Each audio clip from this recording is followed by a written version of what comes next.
good.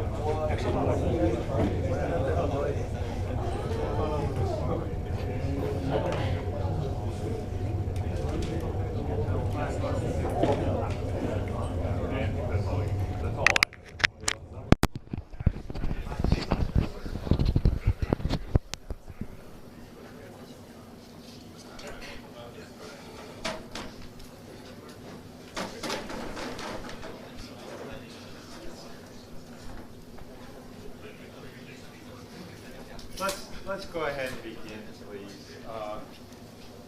First of all, I just want to kind of give you a prelude of what we'd be doing in Project 3. I've put the specs for Project 2 in your copy of the repo, and I'll show you where that is in a moment. But one of the things we'll be doing with Project 2 is using what I call the tracker code. So right now I'm tracking the pterodactyl. I can actually track any object in the animation. So in Project 3, some of the things we'll do, what you can do with 2D games is create the illusion of it being 3D.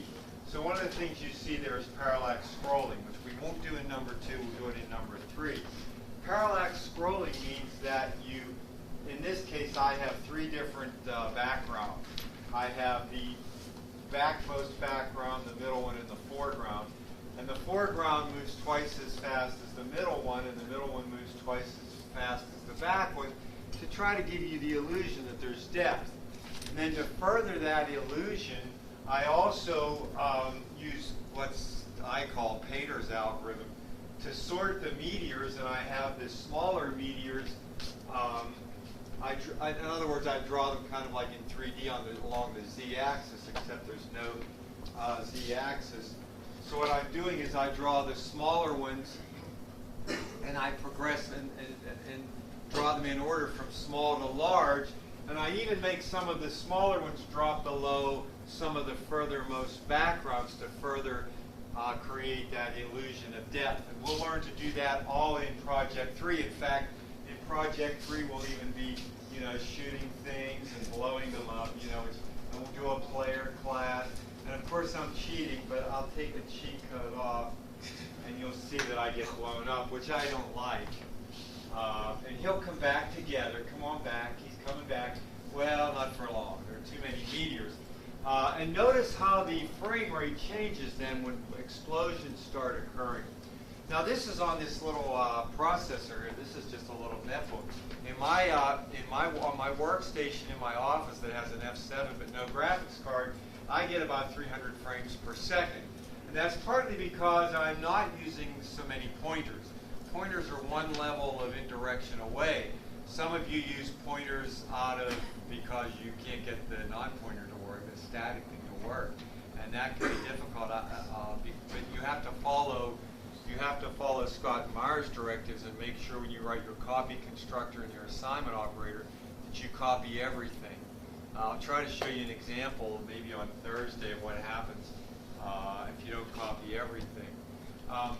So I did get your projects, and I started looking at them all. Some of them look fantastic.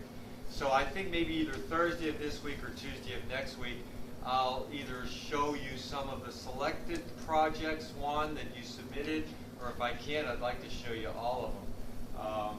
But essentially, let me put a cheat code on. There are so many meteors, it's impossible. Where's F7? Can't find F7. Oh, now I'm cheating again. So now he won't get blown up. But all of that is in Project 3, where you shoot things and projectiles and all that. In Project 2, we're going to switch to this tracker code.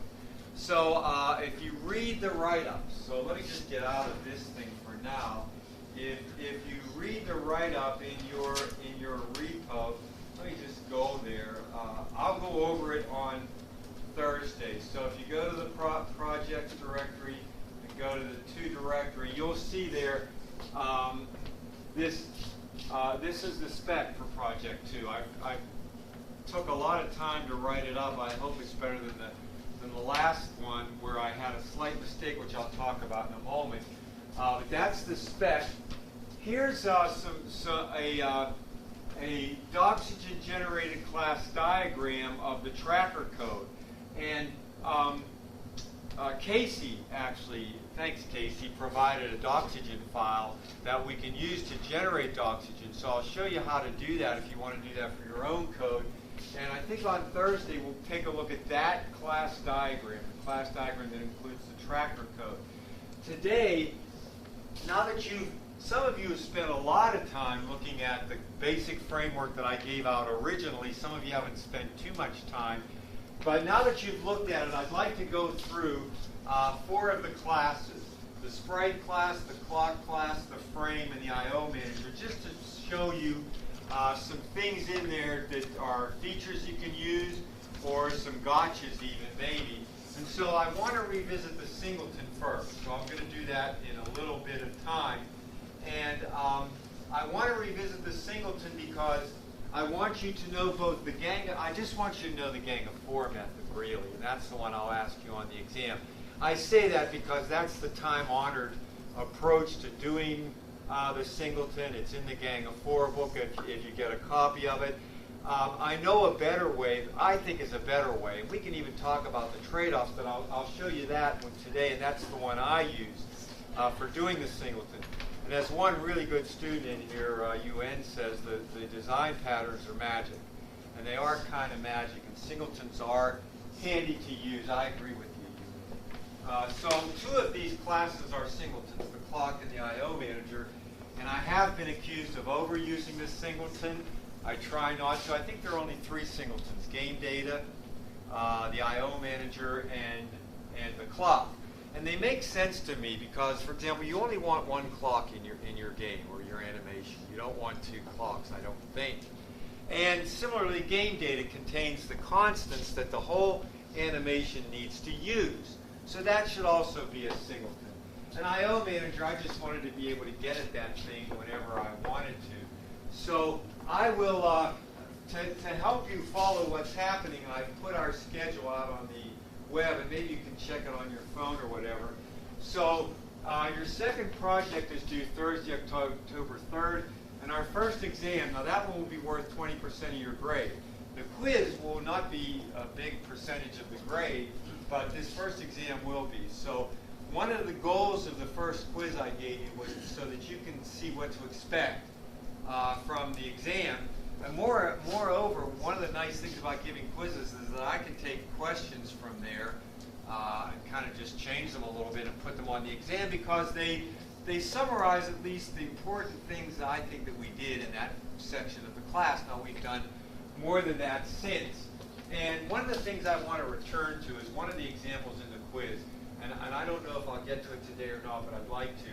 I'd like to talk about the fact that, you know, we, in C++, unlike C, in C there's only 1 parameter transmission mode, right? And that's passed by value. All parameters in C are passed by value except for arrays. All right, arrays are automatically passed by reference under the hood. But everything else is passed by value. Now that doesn't mean that people don't use that little trick of passing the address at the actual call site and then at the formal call site calling it a pointer and then indirecting off that pointer to change something. That's what you people have done in C. And that's what I did on the quiz with that return value that was not const. And so return parameters, or let me rephrase this. Parameters can be returned using all 3 transmission modes that you can with actual parameters, formal parameters. So you can pass a parameter in C++, there are 3 modes: value, reference, and const reference. And you can return parameters by all 3 modes: value, reference, and const ref. And one of the things that you need to know is which one to use. So what I'd like to do, and I won't be doing it this week, but Tuesday of next week, I hope to return to the string class that I wrote and show you how there's a function that we didn't write, the overloaded concatenation operator, the plus operator. And with that plus operator, you need to return by value. So sometimes you must return by value. Sometimes you need to return by const reference or reference, any of the 3 modes. And And if I had returned by constant char star in the example on the quiz, I would not have been able to make that change. I actually snuck into the private part of the class and modified the buffer. So take a look at that, and we'll come back to that, I hope, at some point. So those are my goals today. I want you to, by the end of today, be pretty familiar with the basic framework. Because on Thursday, we're going to move to the tracker framework, which is already in the repo.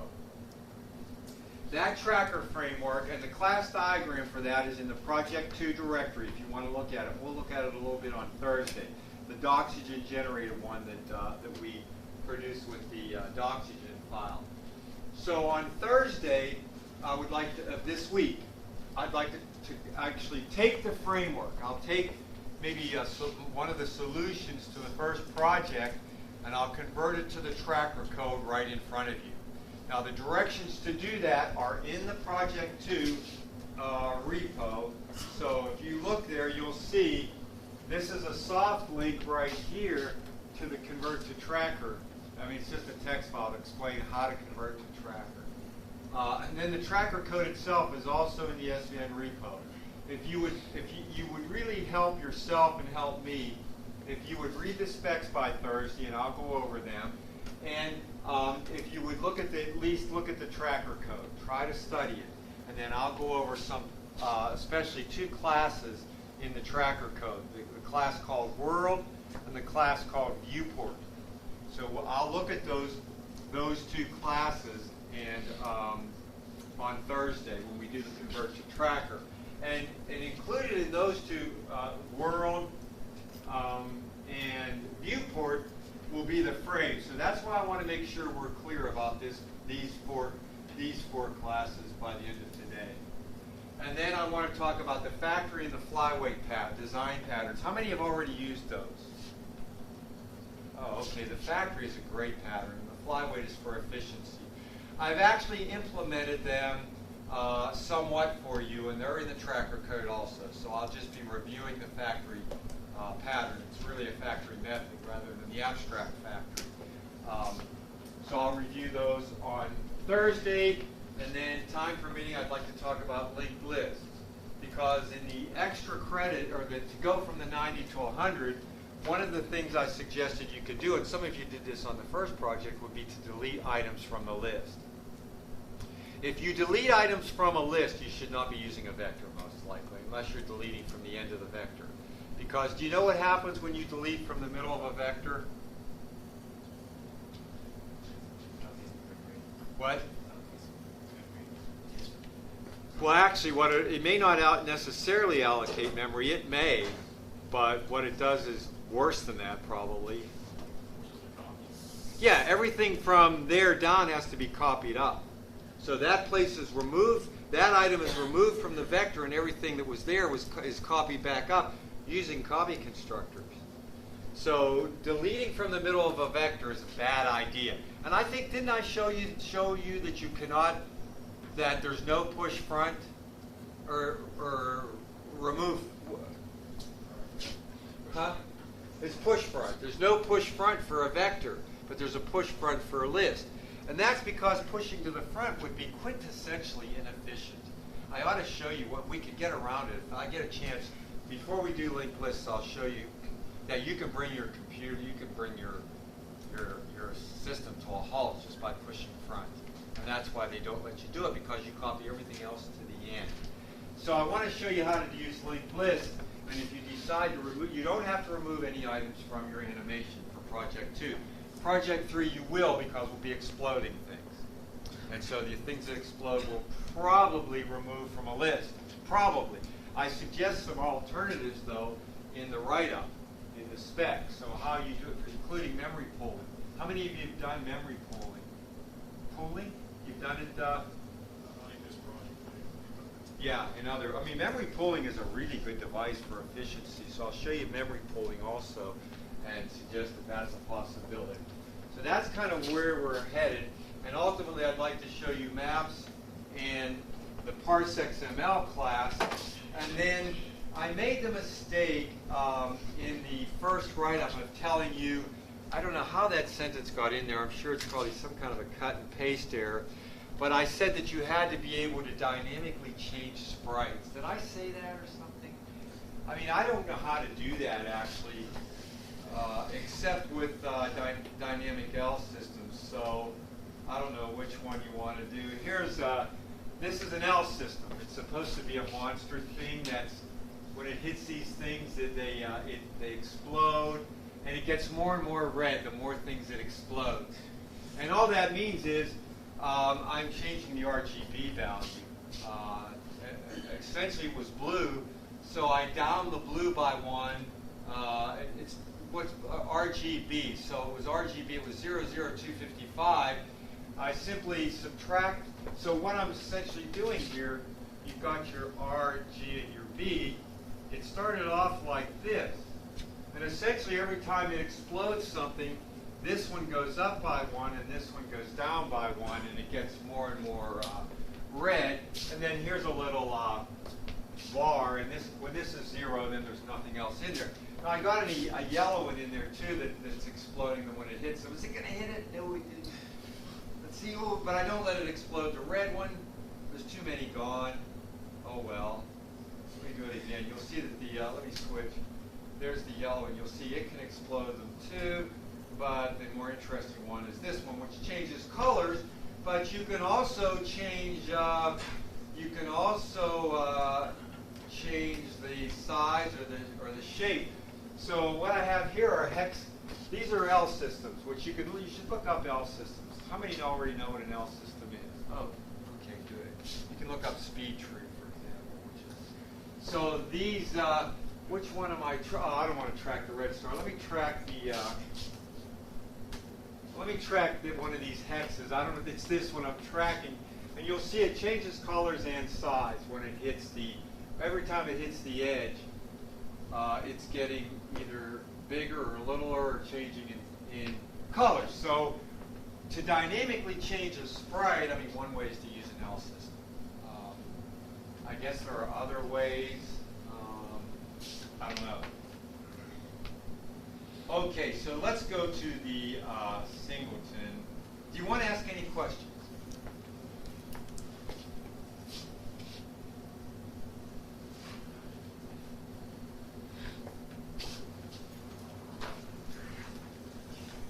All right, so here's the singleton pattern. And let me just go to the before and show you what we did. This was this little random class that I had, and I wanted just a singleton random number generator so that I was always getting it from the same one. Excuse me. And so what do you do to make this a singleton? I've already got those constructors that I don't want to make available to the user. And as Scott Myers says, explicitly disallow any functionality that you don't want to allow. Explicitly do that. So I'm explicitly disallowing copy constructor copies, essentially. And to make this a singleton, what I'm going to do is put the default constructor so that all the constructors are in private, create a static variable that points to the singleton instance, create a static function. This is what I'm going to have you. You'll be doing this on the first exam. Create a static function to access a static variable, because in C++ only static functions can access static variables. And then finally, but more importantly, give existence to that singleton static variable. So here it is. Let's CP minus R the after to special, and we'll go to special and delete that. So here is the, after being made into a singleton, what I've done essentially is move that, move the default constructor to private. I did this right in front of you, I think, in one of the classes. So I'm moving that default constructor to private so that nobody outside this class can create this class. Then I create a static variable that points to the singleton instance, and then I create a static function to go get that instance. Okay? And then I give existence to that static variable, because class-wide static variables are not automatically given existence. Okay? I have to specifically give them that existence by declaring them. And I even pointed to you that this is like the mulligan you get with a static variable. What's a mulligan? Do-over. What is it? Do-over. Yeah, who said that? A do-over. It's like, you know, when I've played golf, not well, but when you hit one, I never play in my own fairway, by the way. I'm always in someone else's. But if you hit the ball like in a bad place, sometimes they'll say, well, take a mulligan, you know, which means pretend you didn't do that, do it again. So this is like the one mulligan you get. Because what am I doing here? Why do I say it's a mulligan?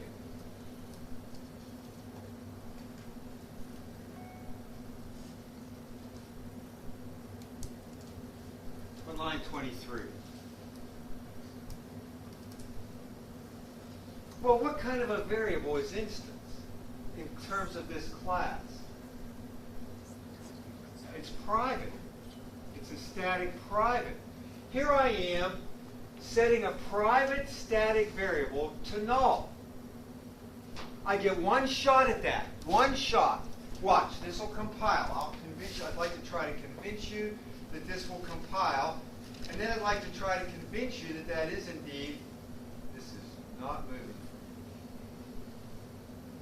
How did I get that here? Did I just, okay, so let me just move it over a little. And I'll show you that this does compile, and we get that. Okay? Now, I'm claiming that's a mulligan. So if I do this, it won't let me. I'm not allowed to do it twice. You only get one mulligan a game, I guess. I don't know. So watch. So that's something that the compiler has to actually check for. Error. Look, now it's an error all of a sudden. It's private, it's telling me it's private. You see, you get that one shot to do it. Yes? Do you need a disruptor here? Well, that's why we have a memory link. That's right. Not a destructor necessarily, but you need to delete that. You need to delete that variable. So we have a memory leak, and what we should do. How come I can't see the rest of this? Huh. So what I should do down here, right here, and I should delete, I guess, random. And that will eliminate the memory leak.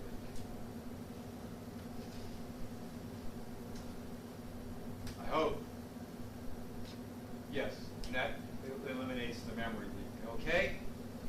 So that's the gang of four approach to making a singleton. Any questions about that? That's the one I want you to be able to do on exam 1. Now, I think there's a better way to do it. Why? Well, because static variables local to a function are automatically given existence. In compiler technology, it's called extend. Okay? And in fact, a static variable local to a function will be given existence in the global data area. Okay? Because you only get that one. But it doesn't do it for classes. Classes are treated separately. And I'm telling you that because when we talk about templetons and when we talk about templates, which we will talk about, it's the same thing. Template functions are instantiated for whatever type you need. Template functions in a class or templated variables in a class, not so. Instances of templates. So that's why I want to go to the I/O manager in case you get an error from the template. Okay? Class-wide templates are treated differently from templated functions. Okay, so we'll get to that. So what I want to do now is show you an alternative way to do the singleton. Okay, so what do I do? Well, I don't need this anymore. Okay, and in fact, I don't need this. So one of the things I like about this is that I no longer have to, I don't have a pointer anymore. And I don't have that global variable because I am going to use a static variable, but that static variable will be local to a function. And what I just told you that you tuned out was that static variables local to a function, the compiler will take care of for me. So you didn't hear me say that, I know. But so we'll make this now, since it's not a pointer, it's a reference. And this is also a reference. And since it's a reference, this is a reference. And look, see this ugly notation here? This is ugly, so we'll fix that. Now I just use the random. What function am I using here? What's going on here? Random left paren, right paren? Which operator case? Yeah, the parentheses operator that I overloaded right there. Right there. I overloaded paren. Right there. Now, we're not quite there yet. We have to fix this. I don't even bother with that. I just say random. Oh, sorry.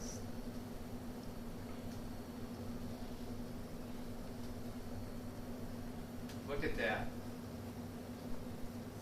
Let's see if it works. Oh. There's another. Look at. See the message? Line 26, error, type class, random. You can't delete a reference. You don't delete a reference. So I don't even have to do this. This is so much simpler, really. So I like this, and this is the version of the singleton that I use in the classes in the framework. So now if I make it reference to local variable instance return, what did I do wrong? Oh, this should be, huh? Oh, what's wrong there? That's a nice error message. Warning. See, this is where warnings are errors. That's an error. Warning. Reference to local variable instance return. I mean, this is not going to work. Why? What's wrong with it? What did I do wrong? This should be static. That error message was, that warning was great. That warning will keep me from making a problem. Okay? And I'll show you with the concatenation operator with strings, it's the same thing. Now it compiles and it runs perfectly. Okay? So take a look at it.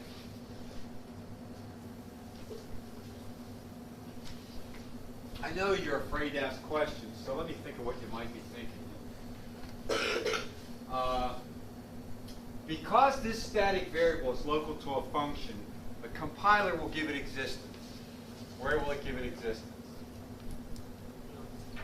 Still, we haven't ever linked this. Okay, let me get this question answered, and I'll come right back to you. Okay, Joey?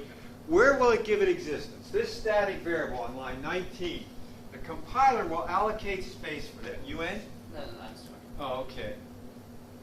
Can anyone tell me, besides Casey and Joey, where this static variable will be stored by the compiler, the space? Stephen? Where will this be allocated?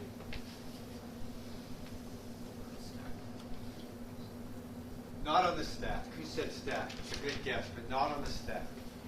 Because if it was on the stack, I'd get a new one every time I call the function. I don't want a new one. This was on the first quiz.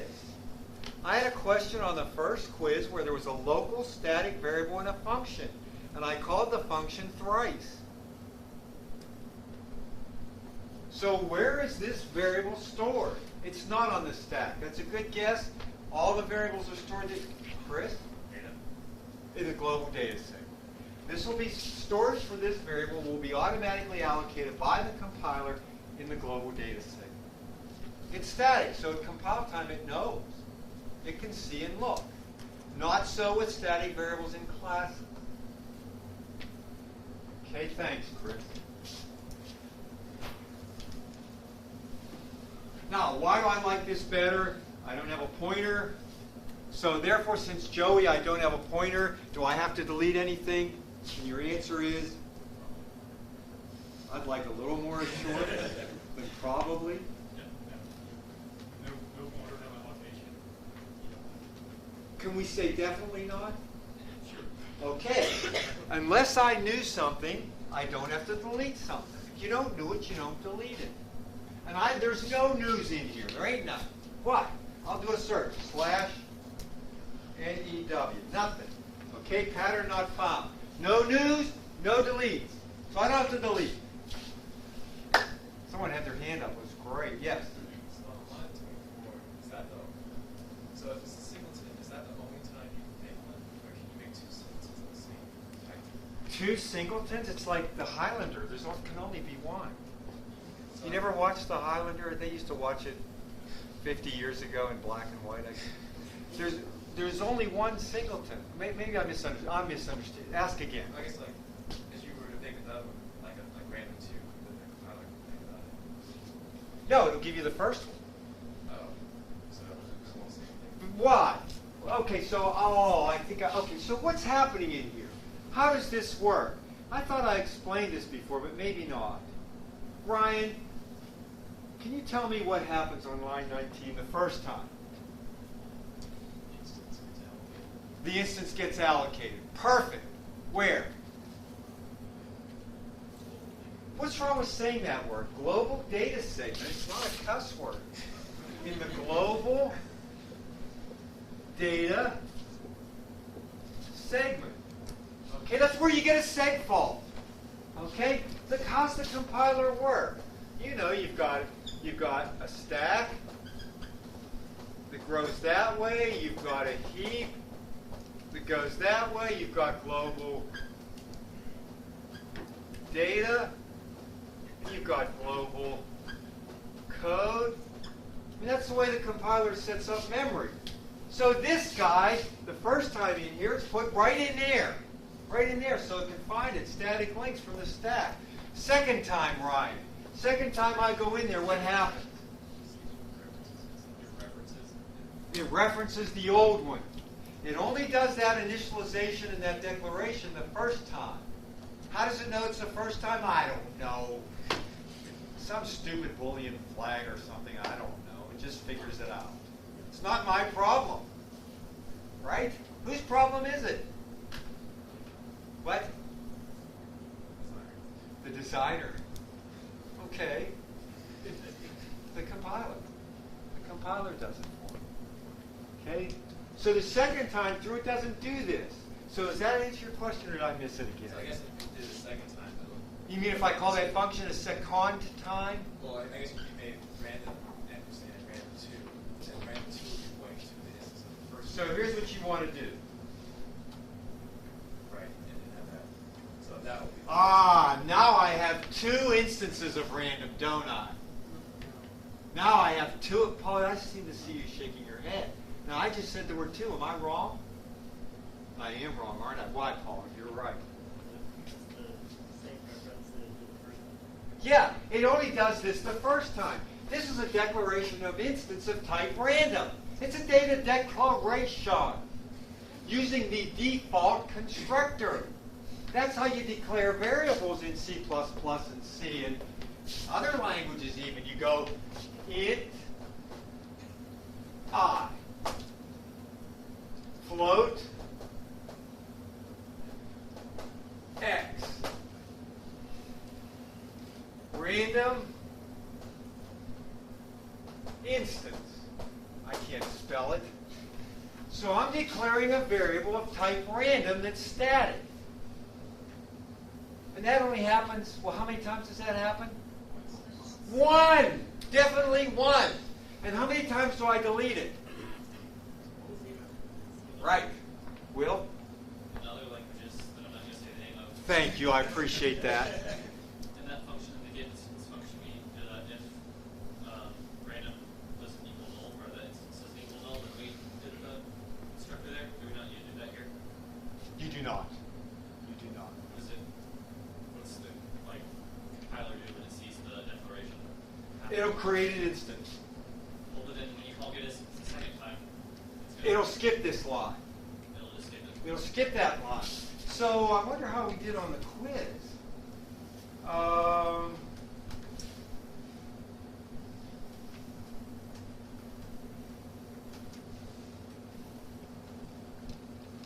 mean, this must have been a real mystery. What's the output?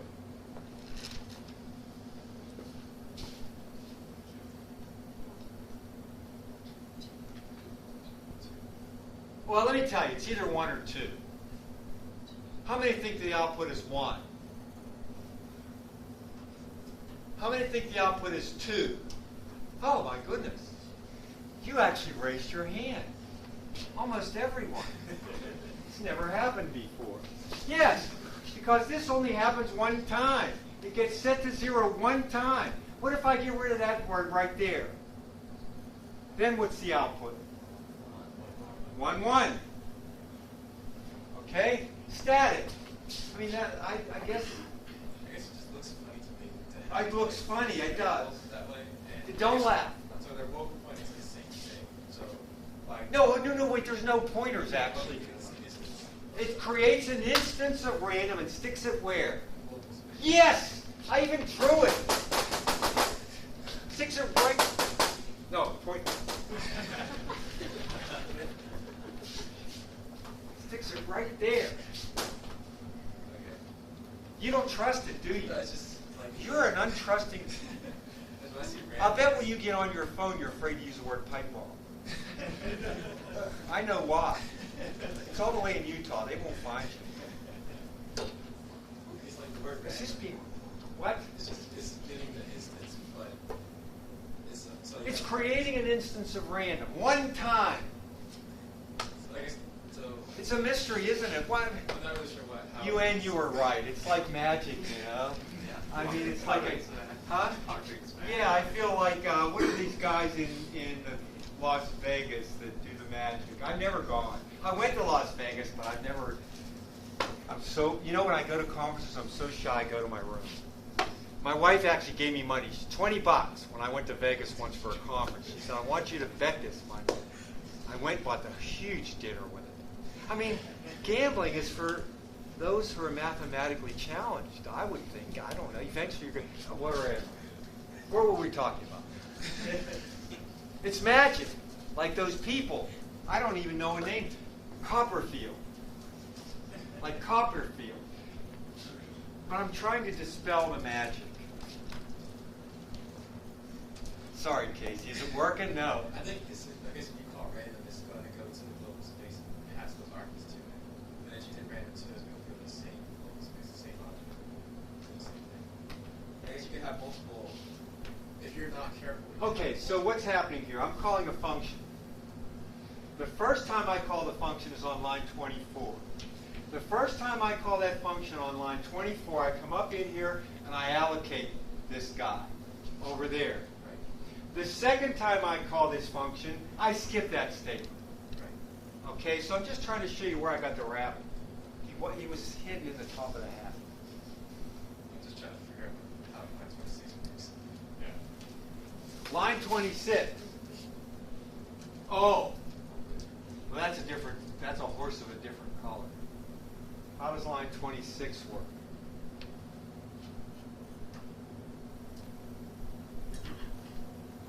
Let me do it a different way. Can I do this? Will you help me, Paul?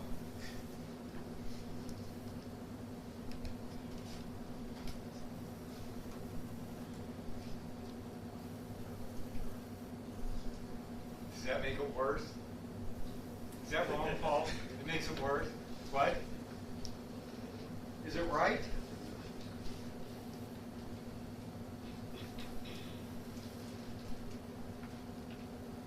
Does that make it worse, Casey? In other words, I'm trying to explicate in public. You should never explicate in public. I'm trying to explicate what's happening here syntactically. Syntactically, I'm calling a function in random. Random is an instance variable for capital random, and I'm calling operator left paren right paren. There is operator left paren right paren. I'm calling that guy. And that's the name of the function. 1, 2, 3, 4, 5, 6, 7, 8, 9, 10 characters. That's the name of that function. Okay? And I'm calling that function with those two parameters into A and B. And then use random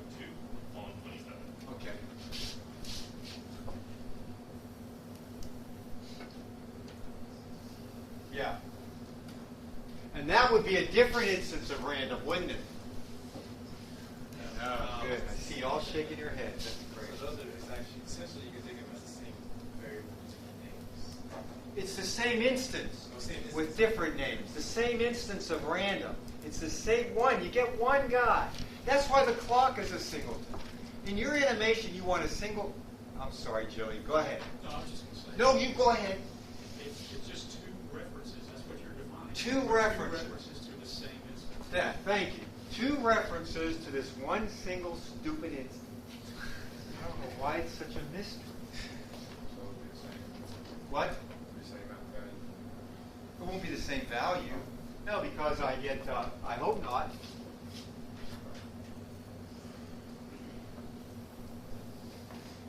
So if we did and random equal and random, that would be the same. Well, where did I do that? What do you want me to do? Like if we look at the address of random and random 2, Same it'd address. be the same. Be the same. The exact same. Different names, same instance. Boy, that was hard. I'm tired. Okay? I think I'm set now. Okay, thanks, Casey, because you're a smart guy. So let me put this in the repo. There you got it. This is only water. I don't drink alcohol. So. Okay, so that's the singleton. Now let's go to. Okay, are we okay with singletons? Okay, let's go to the sprite class, because I want to talk about the sprite class in the basic framework. So let's go to your place. We'll go to examples, STL, framework. Okay? Now, I guess one thing we might want to look at, let's go to your place, let's go to projects 2, and let's take a look at this. One of the things I put here, and this was not oxygen generated, but I just want to show you where we're headed. And nobody can see that, I'm sure. So here's what you did in the first project. So you have a sprite, and you created the frame for that sprite. And then you created an aggregation of sprites. But that aggregation of sprites only had one frame. Oh, I'm sorry.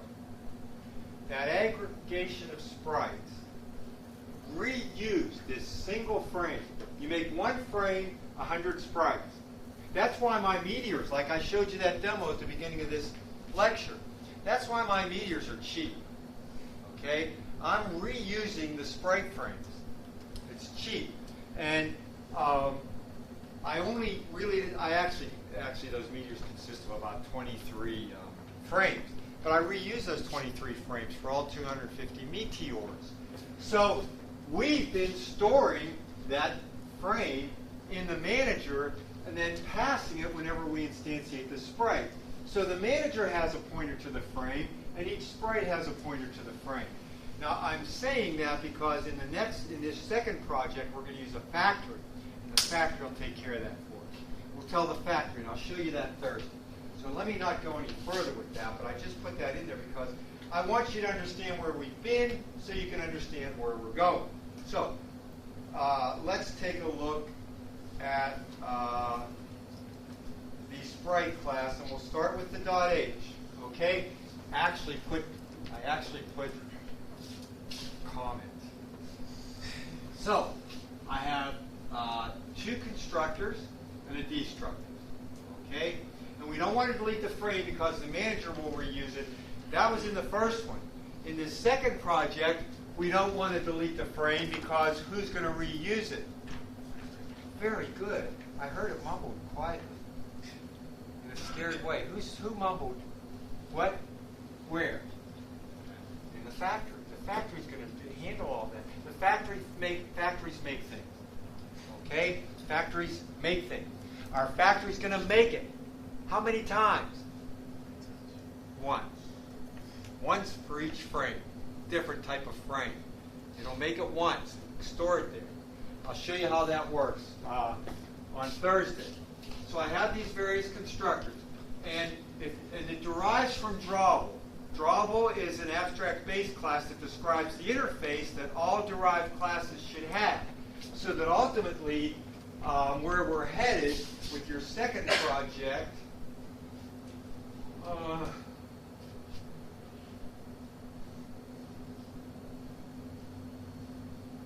where we're headed, right now we have a sprite. It's a drawable.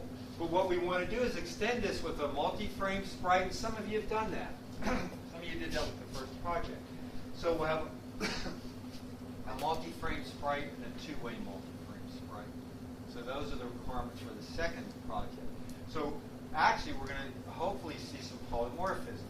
So you'll switch your vector of sprite to probably a linked list or a vector if you want. It can be a vector if you're not going to erase from it. A vector of drawable star. Okay, a vector of drawable star. And those drawables can either be sprites, multi-frame sprites, or two-way multi-frame sprites. So, let's look at the derived class. So what do we have down here? So notice that, by the way, notice in sprite, notice sprite does have this pointer to frame. And it will always have a pointer to frame. It's just that right now the manager is making that frame for the sprite. In project 2, the sprite will go get it. We'll tell the sprite we won't pass anything. We'll change that. We won't use that constructor. We'll use the one that just has name. I hope I've got it in here. If I don't, I know it's in the tracker code. Yeah, no, it's not there. It's not there, but it's in the tracker code. In the tracker code, what I do is I don't pass the frame in. I just pass the name of the sprite, and then the sprite class will go to the factory and say, "Give me this frame," and the frame will say, "Well, let me see if I already made it. If it already made it, it'll just give it to you. If it hasn't made it, it'll go ahead and make it and give you that one, but it'll only make one." Okay. All right. And then we'll draw the frame, so we'll get to the frame in a moment. But anyway, let me just look at so that's the constructor. Don't forget, when you push onto a vector, that which you push onto the vector is not what goes into the vector. And when you take out of the vector, that which you take out is not that which you put in there. And in fact, it uses the overloaded assignment operator. Scott Myers says,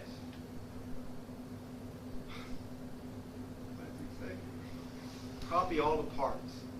Make a copy of all the parts. So if you add a data attribute to the class, don't forget to add it to your overloaded assignment operator and to your constructor. If you forget one, you'll get spurious results, undefined behaviors.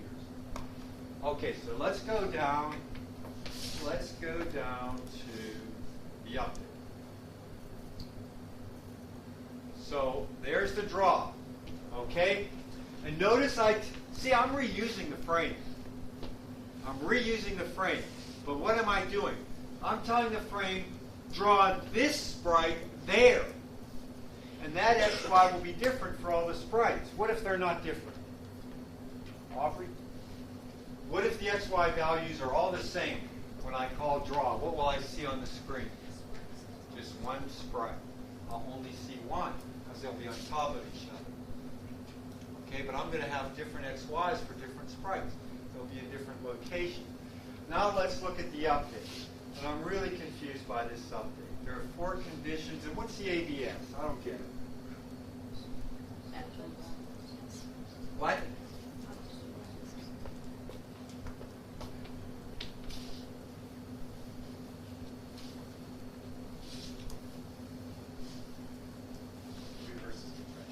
Yes, it reverses the direction. Because what we have is a canvas, okay, which is an SDL surface. And guess what is right here? Okay, this is 0, 0. And this is the width height, maybe 640 by 480. Okay? And then I've got this little sprite coming down here. actually, let me draw this little sprite. 2 places. Let's draw it here for now. And guess what? That sprite has an xy coordinate. Okay? What's the x coordinate there? I don't know. What's the y coordinate, Jonathan? What's the y coordinate of that?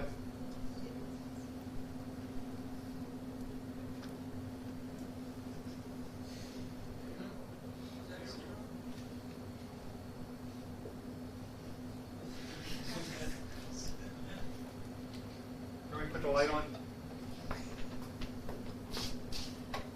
Can you see now? Yeah. Right.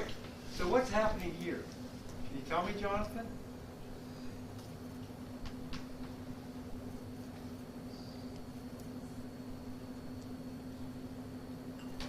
Brian? Help him out.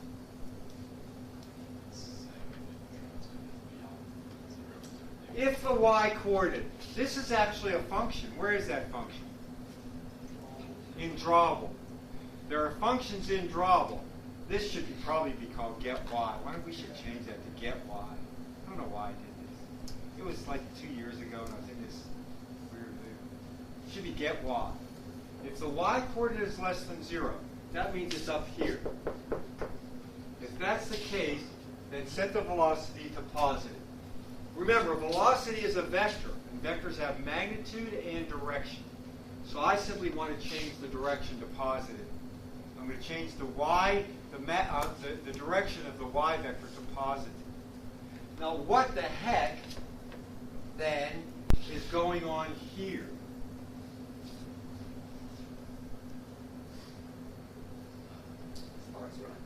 What? The sprite is hitting where? Yeah, who's saying this? Hey, way to go, Chris. Yes, it's right here. You see? And it's got an xy coordinate. So get rid of that. It's got an xy coordinate. You're right, Chris. So essentially I'm saying if the x coordinate is greater than the world width, let's just suppose the world width is 640. And let's suppose this is 20. Okay, if this x coordinate gets bigger than 620, okay, in other words, is that right?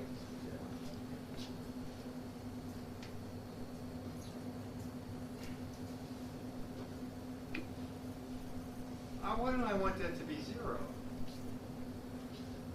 We have a buffer, I guess, around the edge, so it actually won't be at the edge, but like somewhere before. I don't think so, Joey. Well, that was my question. I think that's right what you're doing. You're looking at the origin of the Yeah, but I want it to go all the way to there. Oh, what's the? In that case, then you don't need to subtract the. Am I looking at it wrong? Yeah, because if your sprite's a ball, you want the edge of the ball to go all bounce back. Oh, you're right. You're right. I want it to bounce off. Yeah, thanks. So I want it to bounce off the wall. You are right. What's that? Let me just show you that you're right. Thank you. Is that referring to the center of the sprite, the x and y? The x and y is not the center. It's the upper left. Upper left corner. So see, you're right. Thanks, Patrick. I forgot. I was thinking I was wrapping around, you know. If it wraps around, then you want to go to 0. But see, I want it to bounce off. I don't want it to disappear.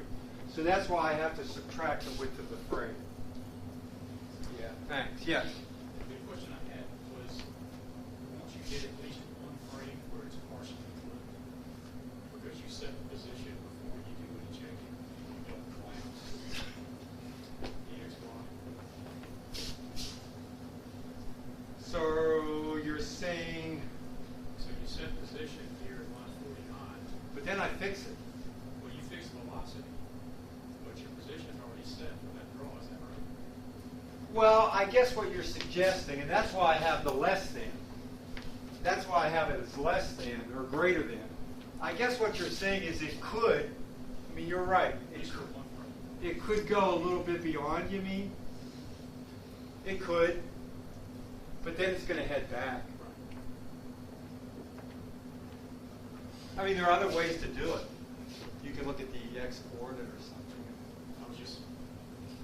I would probably plan before I said. Do it. Do it. It's your framework. I'm giving you this as a present, as a starting point. Yeah, we appreciate it greatly. Good. You run with it, though. The more you change these things, the more you learn.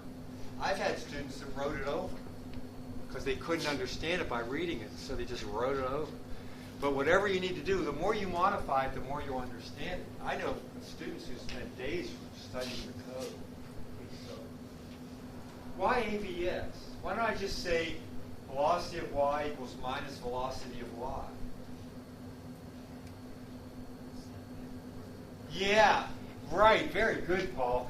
If it gets out here, you might send it back, but it doesn't get all the way back, and you start thrashing back. And I've seen it happen, where it thrashes back and forth there. You see what I'm saying?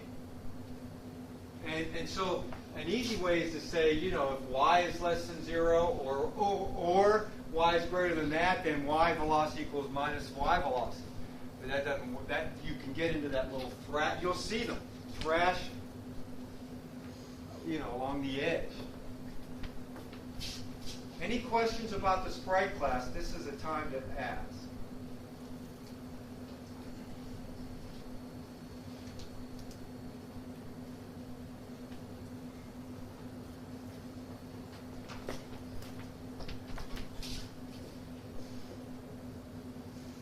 Let's look at the clock.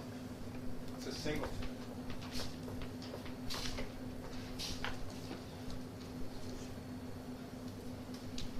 And there's the clock.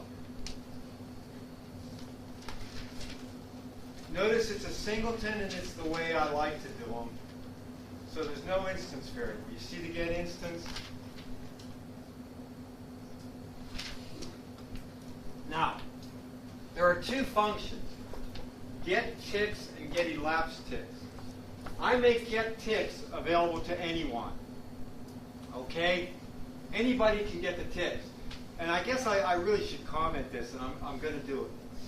And what this will give you is the number of ticks that have elapsed since the beginning of the animation. Let me rephrase that. This will return the number of milliseconds, the number of ticks that have elapsed since you called a init-SDL. When you call a init-SDL, SDL starts the game clock. And when I say get ticks, it'll return them. Now notice this little trickery. This little trickery. Friend class manager. Manager is a friend of clock, which allows it to get the elapsed ticks. And really, maybe I should comment this too. This elapsed ticks is going to be the number of ticks that have elapsed since the previous frame. Okay, so every iteration through the while loop. So I wanted to point that out to you so you know. So let's go ahead and split this. So there, by the way, on line 9 is the look what I did on line 9.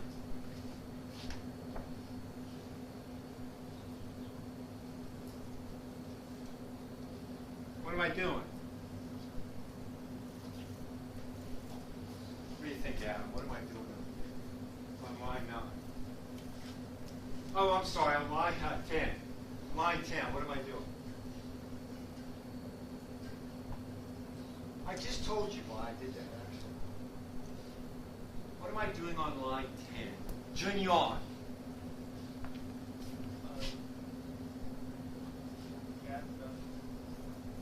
Basically, what it was not like because it's what up one star 0. It's Very, not very, 0 very good.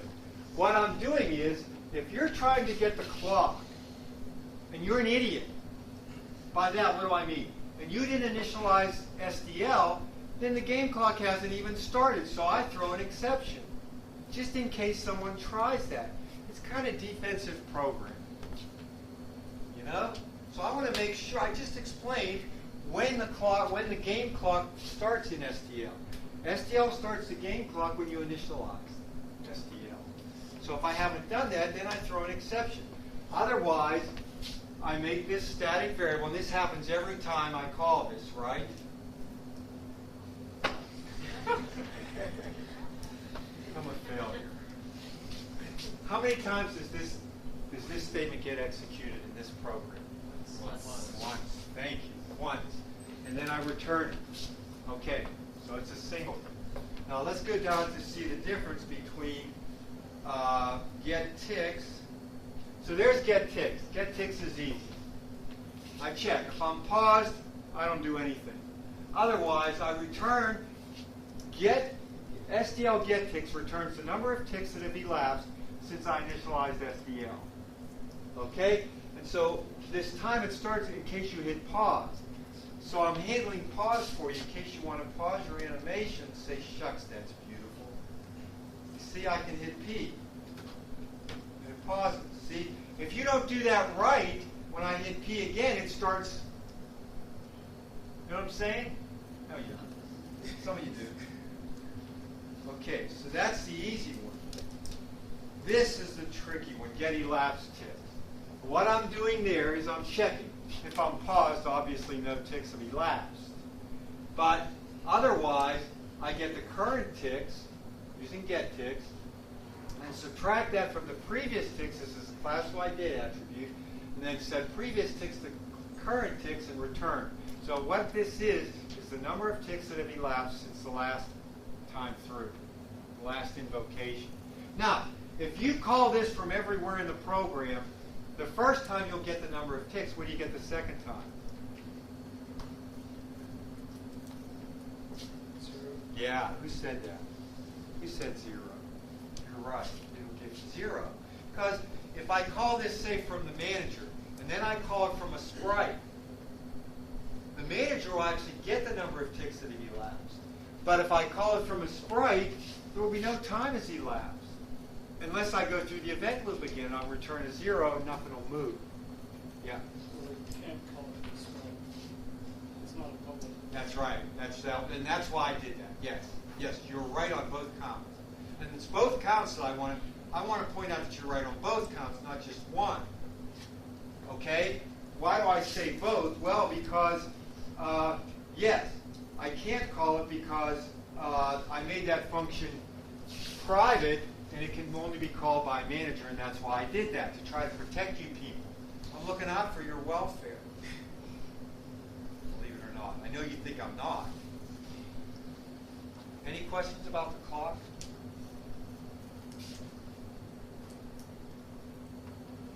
Maybe a reason for the elapsed time to be different than manually doing your own elapsed time. What? In How would you manually do yours? So you mean in the manager? In the manager? Yeah, manager. Yeah. Why don't you do it there? Just delete that code. Yeah, I was wondering if there's some overhead to elapsed ticks versus doing it manually. It might be different. Well, that might be different times. There's a reason for elapsed times. Try it. Delete that get elapsed and just do it in your manager. Don't use it. Any other question? Oh, what did I have? I gotta turn. How do you turn the mouse wheel? Okay, so let me get rid of this one. Moving right along.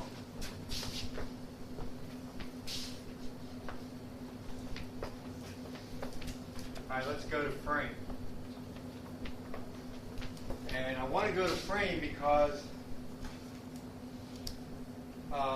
the frame, this is going to become important when we do the factory. I got all these constructors. We'll come back to these constructors on Thursday. Remember the items I put here when we do the factory? So I've got a bunch of constructors. And I put lots of comments so you know when you're going to use these various frames. And so I'll talk more about this. These are not singletons. The frame is not a singleton. Why not? What? Yeah, I'm gonna like if I have two different kinds of sprites, I want two different kinds of frames. And if I make it a singleton, I only get one. Now the gang of 4 does explain how you can have a counting kind of singleton. I don't know if you've read the Gang of 4 book. If you look up singleton in the Gang of 4, it talks about the fact that you can have maybe 3 singletons. I guess you call them a 3-ington. I mean, I don't know what you call it. You put a counter in there, and you only allow 3 of them. You allow 3 different ones. But we don't want this to be a singleton class. We definitely do not. Otherwise, every sprite's going to be the same frame. What else do I want to say about this? Please ask. You can help me. What part of this is confusing, I guess? See, this is the one I want to use for the factory. This one right here. So what I want to do is I want to tell the sprite class, in manager, I want to say, let me create a sprite called green orb, period. That's all I want to do in the manager. I don't want to figure out frame crap or surface stuff. I don't want to have to do any of that. I just want to, in the manager, say, sprite, go make an instance of yourself that looks like a green orb. So I pass the name. And this isn't going to work the way our system is configured now. But when we move to the factory, what we'll do in here is, in fact, we'll change this so that we'll change this so that the factory will go get us. It'll go either make one or give us the one it made. Now, what I did want to talk about was there's an extract surface. Where is it? Well, that's the load set. That's where it extracts it. Yeah, is that where I call that? Okay, thanks. Huh? Yeah, the header says extract service.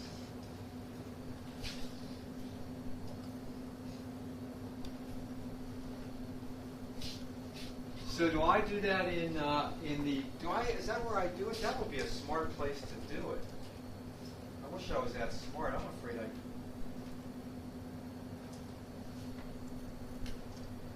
Trying to move this. Oh, forget it.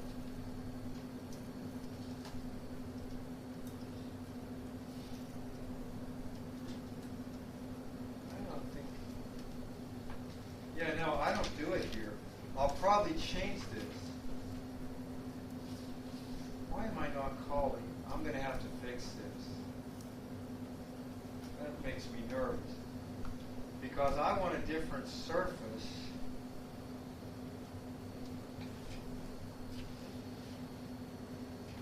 There I'm calling extract surface. I think I might need to do that here too. The reason I say that is because several reasons. Okay? What are those reasons? I want every frame to have its own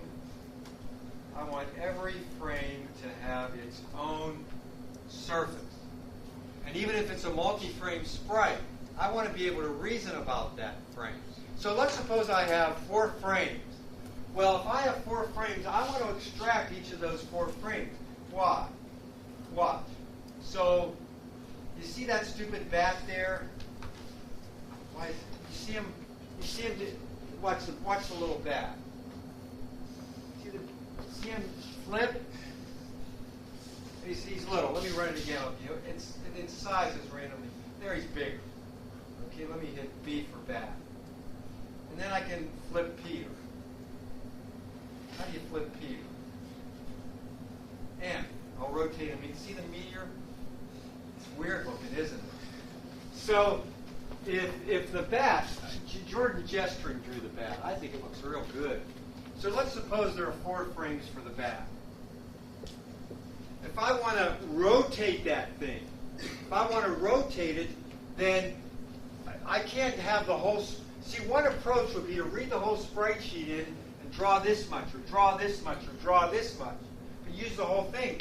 But then when I try to rotate, it's going to look. I mean, you can imagine what that'll look like because I'll be rotating the whole frame.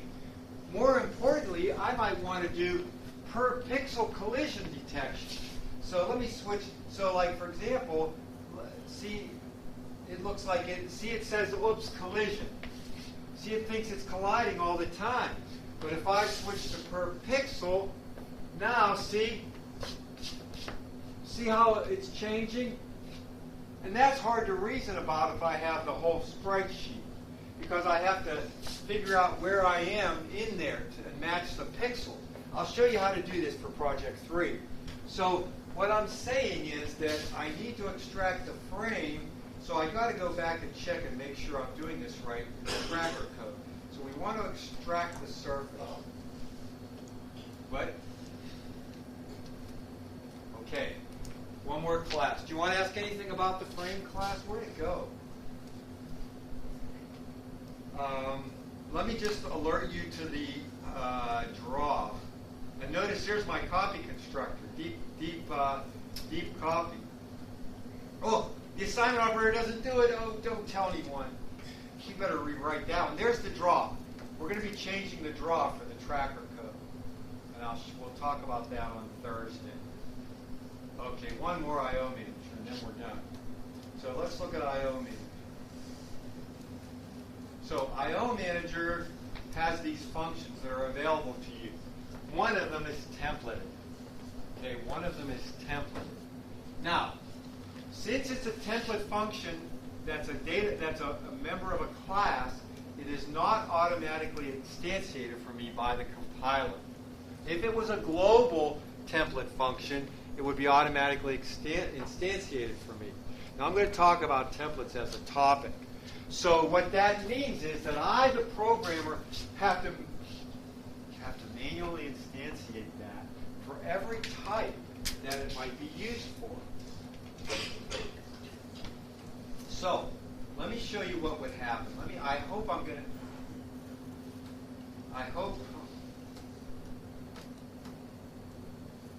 move this over. And let me try. I hope I can get an error. I'm usually so good at that. So let me come down here in the draw. Oh, I probably already did it.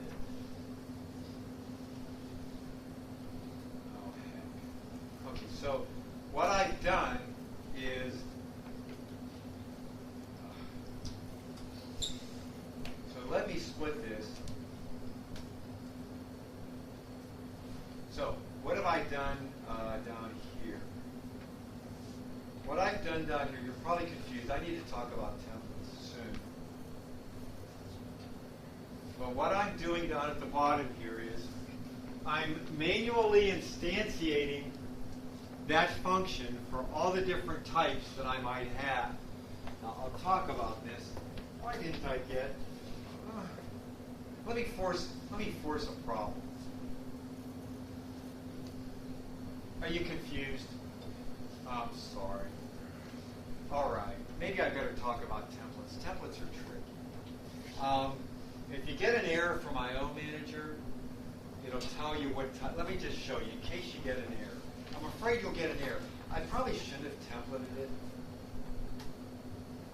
Let me try to force an error. And let me make this be